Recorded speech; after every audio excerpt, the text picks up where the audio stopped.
Hello, this is Dr. Mercola, and I've been practicing medicine for over 25 years. I've been passionate about using simple, inexpensive lifestyle modifications, especially like dietary choices, to improve your health. And in my study of nutrition, I've come to learn and appreciate that one of the most powerful things and one of the most important choices that you can make is what fat you put in your body. Now, it is really crucial that you understand that omega-3 fats are vitally important to use, and that omega-3 to omega-6 ratio is crucial. And if you don't understand that, please type in omega-3 fats on my site to learn more about this, because it is just vital that you get enough of that into your diet. Now, another important part is to stay away from the bad fats, and we all know there's no disagreement from any of the experts in health that trans fats are bad for you, although about 20 years ago so that was somewhat controversial, but right now there is absolutely no controversy. Trans fat can increase your risk of chronic degenerative diseases, neurodegenerative diseases, cancer, heart disease, you name it. It's bad news and you really want to avoid it. But unfortunately, trans fat has vilified a type of fat that's been associated with typically, which is saturated fat. So many of the studies that purport negative consequences from the intake of saturated fat are actually documenting the dangers of consuming trans fat. So if this sounds confusing to you, then you clearly want to type that on my site, saturated fat, and you'll find more details in specific studies that reference that. But it's important to understand that there's a lot of negative media about saturated fat, and it's not true, because we all need some amounts of saturated fat, some more than others. Now, I think one of the best sources of saturated fat is coconut oil. And it's something I use personally. I happen to love coconuts and coconut oil. Some people don't like coconuts. They don't like the smell of coconuts. If that happens to be you, then it's probably not a good idea to use a lot of coconut oil. But when you're going to use, many people use fats to cook with. And there's some real important principles you need to understand if you're going to stay healthy.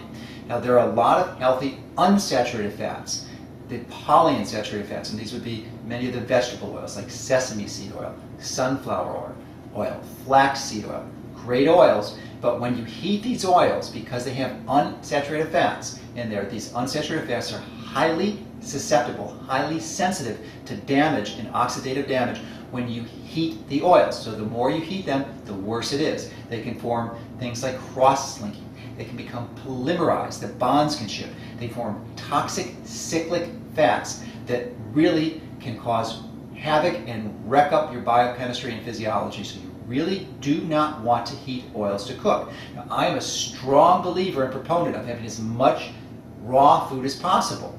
And I really don't advocate cooking food much at all. But if you choose to cook food, because a lot of people do, then please, please, please select an oil that is not going to be heat damaged as much when you cook with it. So one of the best oils you can possibly cook with, far better than olive oil, because even olive oil has unsaturated fat in it. So that one of the best oils you can cook with is coconut oil, because it is essentially nearly all saturated fat. And because there's not much unsaturated fat in there, hardly any at all, it can't cause these damaged molecules. So if you're going to cook, I could strongly recommend cooking with coconut oil. Now, coconut oil is a bit unusual if you haven't worked with it before. It tends to be a solid at room temperature. At most room temperatures, it has a relatively high melting point of about 76 degrees or so. So unless you're in the summer and it's like 80 degrees in your home, it's going to be a solid. Certainly if you put it in the fridge. But in most of the winter months and most of the year, it will be a solid. And the warmer, the closer it gets to 80 degrees or so, the more likely it'll be a liquid. It's important to know.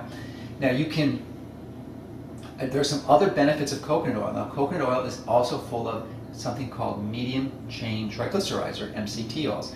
It's full of them, and you've probably heard a lot of the benefits about that, but it also has medium chain fatty acid, something called lauric acid or monolaurin, and the only other known high concentration of this fat is in breast milk.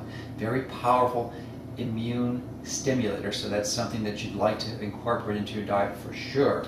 And one of the other uses of coconut oil is that you can use it as a massage or a skin oil. And it's important to understand that if you do use a skin lotion or a moisturizer, that anything you put on your skin is really going to go into your bloodstream. It's just, there's a direct route to it, and there's many medications that are applied this way. So if you don't feel comfortable eating the skin lotion or moisturizer you're using, then I would recommend not using it. Consider something like high quality coconut oil.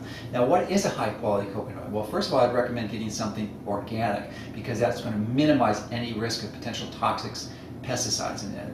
But then you also, an important component is you want to take it off and you want to smell it. You want to see how it smells. Does it smell like fresh coconuts, like you just harvested the coconut or cracked it open? If it doesn't, you probably have a good one. If it doesn't smell, then you really want to consider finding another one. So, and we've searched long and hard, and we found one from Fresh Shores that is just literally outstanding. So, but there are others, and but if you meet those criteria, then that's clearly one you're going to want to consider. So hopefully this has been helpful, because what we want to do in the site is give you loads of information, that the basic truths that you can have, so that once you have this information, you can avoid toxic medications and surgery, so that you can start to take control of your health.